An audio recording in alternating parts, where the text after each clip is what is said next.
Hi guys, welcome to tonight's live stream. Like normal, we are going to go over homework, and just as always, if you guys have any questions, feel free to ask. I know we've been talking about things like multiplying decimals, adding decimals, subtracting, dividing.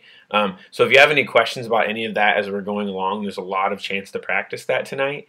I definitely can go over any of those things. And if you have a question about things like multiplying by 10, 100, 1,000, dividing by 10, 100, and 1,000, we can talk about that too.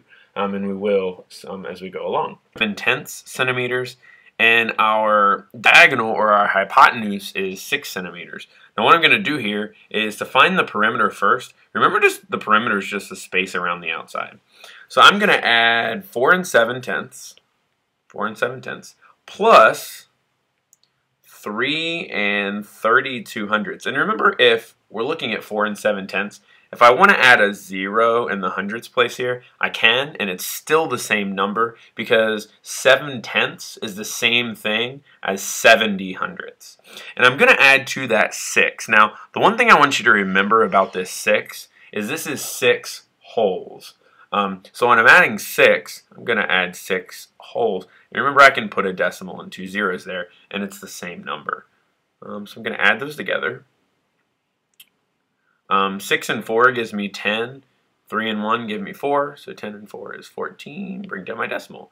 So that's 14 2/100 centimeters. Remember, when we're finding perimeter, that perimeter is always just your basic units. So centimeters, inches, feet, miles. It's just a basic unit of distance when we're talking about perimeter. Now when we move on to area, I'm going to switch to red here so we can see it a little bit better. We're moving on to area. Remember, when we're looking at a right triangle, what we've learned to do is to add a second right triangle. Now, the thing is, when we add a second right triangle, notice that we've made a rectangle. And the easy thing is we know how to find the area of a rectangle. So what we're going to do is we're going to take the base of our rectangle and we're going to multiply by the height of our rectangle, which is kind of like the length and width of the rectangle. So I'm going to take 3 32/100. Let's move down a little bit so we have some room. I'm going to take 3 32/100, and I'm going to multiply by 4 7/10. Now, remember when we talked about multiplying by decimals, we talked about how if we make both of these whole numbers, that's a little bit easier to work with. So I'm going to take 3 32/100, and I'm going to move that decimal over 2 times. Remember, when we're moving over twice, each time we're multiplying by 10. So if I move over twice, that's the same as multiplying by 100, which would be 332. Same thing for 4 7/10. If I move over once, that's like multiplying by 10, which gives me 47. So I'm going to multiply 332 by 47. 7 times 2 is 14. 4 times 2 is 8. 4 times 3 is 12. And 4 times 3 is 12 plus 1 is 13. Now, remember that when we get our answer here, whatever our answer is, remember that it's going to be, since we multiplied by 100 and multiplied by 10, that's 100 times 10. Our answer is going to be 1,000 times bigger than it should be. So what I'm going to do in the end is I'm going to do the opposite of multiplying by 1,000, which is dividing by 1,000. And to divide by 1,000, since our decimal starts here, I'm going to move the decimal back 1, 2, 3 times, which is 15 604 thousandths. Now, because we're looking at the area of a right triangle, and this is hard to remember because we've already done so much work, remember that this is this is a rectangle. So this is the area of the rectangle. And if we think about it, 4 7/10 is almost 5, and 3 32/100 is about 3. So 5 times 3 is 15. That makes sense. But remember that our triangle is only half of that total rectangle. So I still need to take this number, and I need to take that number and let's go back to red. I need to take that number and divide by 2. Now, when I divide that number by 2, and I'm going to let you guys finish this one, remember the same, when we're working with a decimal, I'm going to move this over 1, 2, 3 times, which is like multiplying by 1,000. So I'm going to have 15,604 divided by 2. And then after we divide that, just remember we have to do the opposite of multiplying by 1,000, which is dividing by 1,000. I'm going to let you guys finish that. Now, the one other thing I want to remind you is when we're talking about area, we should have, in this case, square centimeters. Don't forget to divide this by 2 here, and then you're going to have your answer for the area. All right, let's move on. These two are both division, and both of them are extremely similar problems. The one thing I want to remind you about this first one is notice we're dividing by 0 and 7/10. Now, one thing you need to know, when you're dividing by a number that's smaller than 1 whole, the number that we start with, our answer is always going to be increased. It's going to be bigger than that number. That works for any time we're dividing by a number less than 1 whole.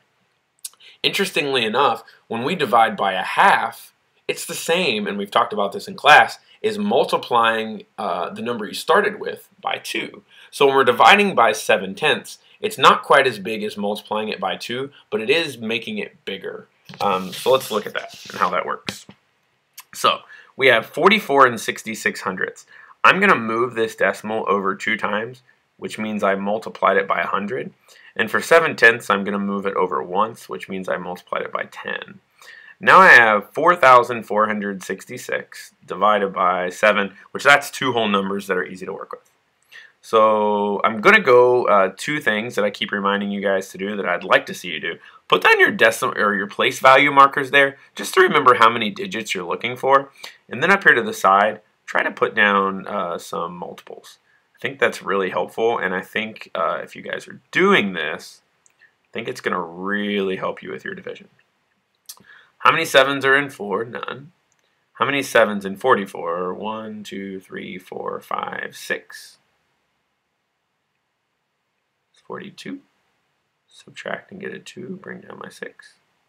How many 7s in 26? 1, 2, 3. And notice when we have all these over here, it makes your division really super fast. 3 times 7 is 21. Subtract in 5. Bring down a 6. How many 7s in 56? Notice that's down here. 1, 2, 3, 4, 5, 6, 7, 8. And that's going to finish up. Now, here's kind of the tricky part about this. Notice we get 638.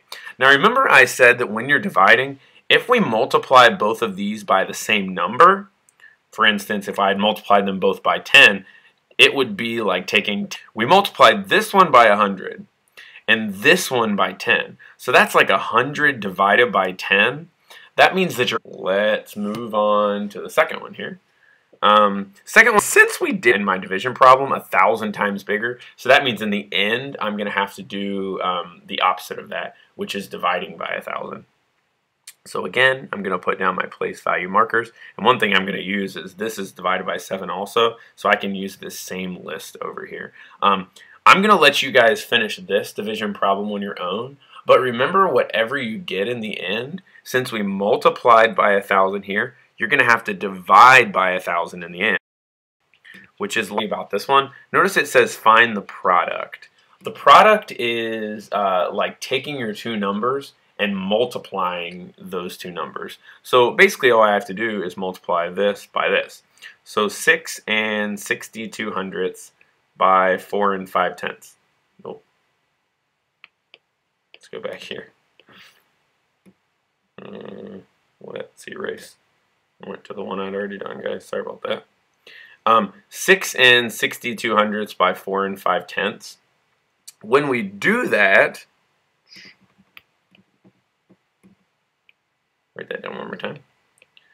One thing I want to point out from the start is notice this number right here, 6 and 62/100. It rounds to about 7, and 4 and 5/10 rounds to about 5. It's really easy just to estimate your answer. I know my answer is going to be about 35. I rounded both of those up, so it's probably going to be a little less than 35. Now, when I multiply this, I'm going to make these both into whole numbers. So I multiplied that by 100. Remember, when you're multiplying by 100, multiplying by 100 is the same thing as multiplying by 10 twice. So if you take a number and multiply it by 10 and then multiply it by 10 again, that's the same thing as multiplying by 100. Keep that in mind. Now, if I take 6 62/100ths and multiply it by 100, that's like moving the decimal twice, each time multiplying by 10, which gives me 662. And I'm going to move this one over once, times 10 by 45. So 662 times 45 times 2 is 10. 6 times 5 is 30, plus 1 is 31. 5 times 6 is 30, plus 3 is 33.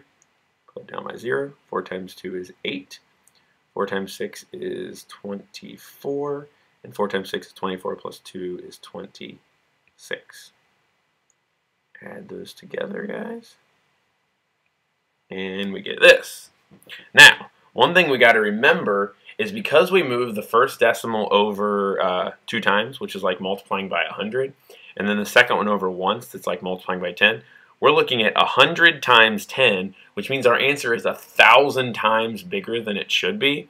So in the end, I'm going to divide by 1,000, which means I'm going to move my decimal back 1, 2, 3 times, which means that the product of those two numbers is this. Now, something I want to point out, notice this 29, or question 9, remember that rhyme? 5 or above, give it a shove, 4 or less, let it rest. The 9 is bigger than 5, so it's going to take this 7 and bump it up, which when I round is going to be 29 and 8 tenths. 29 and 8 tenths. So that would be my answer rounded to the nearest tenth. All right. Let's look at the very last question, which, again, let me erase my work here. I had done this earlier, and it popped back up, I guess. It's all right then. Give us a chance to talk about it. So on this last word problem, let's read it first. Durham and Isaiah recently found that there is a major problem in the United States. People don't know what to name their babies. To fix this, they started a business where they name the babies of people for them. For example, they named their first client's baby Frankenfrugal. Guys, that is not a good name. Now, it's not surprising that they're losing some customers. In the first month, they had 55 customers in the first week, 27 in the second week, 4 in the third week, and only 1 in the fourth week. They charged $21.99 per customer. If their goal is to make $5,000 in total, how much more do they need to make? Now, there's a lot about this problem. First off, I know they have a goal of $5,000. And I know that if they're almost to their goal, it says how much more do they need to make. That tells me that they've probably made less than that $5,000 already. So what I need to do here is I need to figure out how much they've made already. Now, the way that I can do that is I know that for each person that they name their baby, they're making $21.99. And I know how many customers they've had. So I know that they had 55 in the first week. They had 27 in the second week. They had 4 in the third week.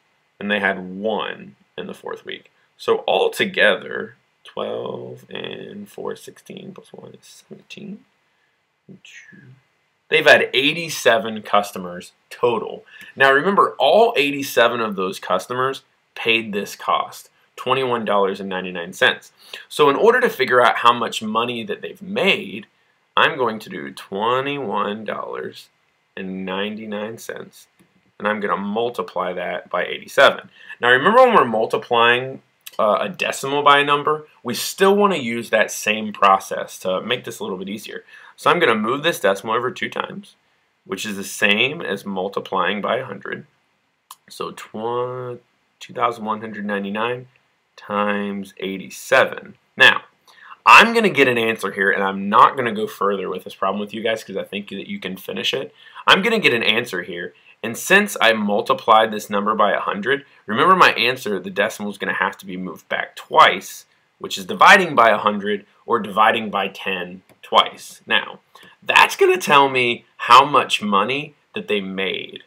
Remember though, the question is, if their goal is to make $5,000, how much more do they need to make? To find that, I'm going to take $5,000 and I'm going to subtract away whatever the answer to this question is. Now, one last thing I want to point out, it might be helpful here, since there's going to be a decimal, if you add 2 additional decimal places onto 5,000.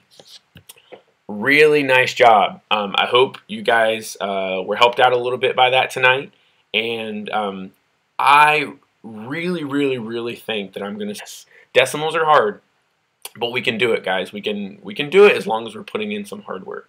I appreciate you guys coming tonight, and again, as always, if you guys have any questions, I'll be in for lunch tomorrow. I'll be in the morning if you guys need me. I'll see all of you guys tomorrow in the morning. Bye, guys.